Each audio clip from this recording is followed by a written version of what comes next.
ايه احكي شو بدك فيها. الحفلة كانت اكيد كثير حلوة. يعني كانت منوعة من جهة الأغاني، كان في كل الألوان، كل حدا عندنا لون بلده. تفضل فيك تقطعي معلش، وقطعت المضيفة.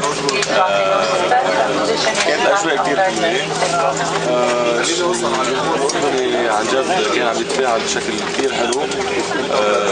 كان كثير عم يتفاعل مع كل الطلاب. ميشيل واللي شفناه حلو انه امبارح بدك تنزل على المسرح ما كانوا يخلوك تنزل. قديش حلو هيك شعور يعني. اللهفة اتجاهنا يعني كانت انه تيجي تصور بحبنا. هذا شيء بيفرق. قطعت مرة ثانية. نعم. شيء بيفرق. ان شاء الله على طول ان شاء الله. خبرنا سمعنا عملت كليب للجيش مع مين تعاونت فيه وشو اسم الاغنية؟ صورنا الكليب مع المخرج شرب النصر. نعم. رح ينعرض بعيد الجيش بواحد اب وصور كليب. شو اسم الاغنية؟ اسمها مرفوع الراس. حلو. كلمات والحان مين توزيع؟ كلمات ماهر شعيب، الحان ياسر جلال، توزيع حسان مساعد. في ناس ما مقطع منا؟ مش هون. مش هون. طيب. بعد شوي مع اعزائنا المشاهدين تحضيرات جديدة، حفلات. في فيديو كان صار لي فترة عم بحكي عنه، بس بدي اشوف الوقت المناسب لحتى ينزل. الفيديو رح يكون من كلمات الشاعر أسير رياض، الحان ميشيل رماح زميلي. حلو.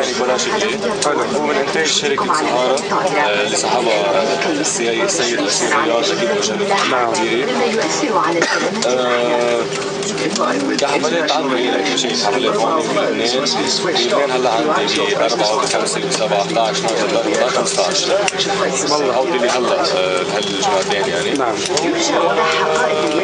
المسلسل رح يخلص تصويره ورح ينزل باخر ايلول على البي سي. هلا في كمان عرض لمسلسل ضخم.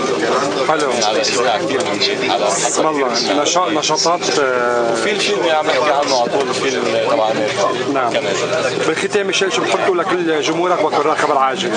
اقوى موقع خبر عاجل واحلى صديق الرئيس زكريا بحام. عن جد يعني على طول بتابع الكل عم تتعب معنا. شكرا حبيبي. قراءك لجمهورك يعني هن بيعرفوا انه انا كل يوم بشكرهم اصلا يعني مش بجميلتك. لا عن جد. شكرا لك. ميرسي كثير.